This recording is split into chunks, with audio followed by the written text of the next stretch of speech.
सन्दीप लामिछाने जस्तो खेलाडी जन्माउन हामीलाई वर्षौं लाग्छ। संसारकै उत्कृष्ट खेलाडी।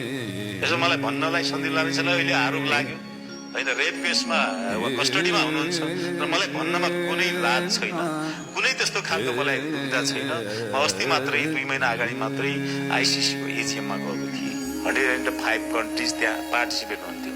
दर्जनौं कन्ट्रीले नेपालको नाम लिने बित्तिकै सन्दीप लामिछाने तिम्रो देशको भनेर भन्दाखेरि आफूलाई गौरव हुन्थ्यो कि त्यस्तो सन्दीप लामिछानेले धेरै देशले नेपालभन्दा पहिले सन्दीप लामिछाने चिनेको छ।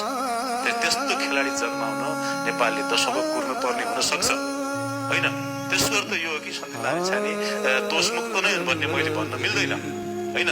उहाँ दोषी हुनुहुन्छ, तर उहाँको दोषको सीमा र उहाँलाई कसरी दोषी बनायो या उहाँलाई जानी षड्यन्त्रमा फसाइयो या आफैले गरे यो बारेमा सत्य तथ्य छानबिन गरेर यदि उहाँ चाहिँ त्यहाँ दोषी होइन भने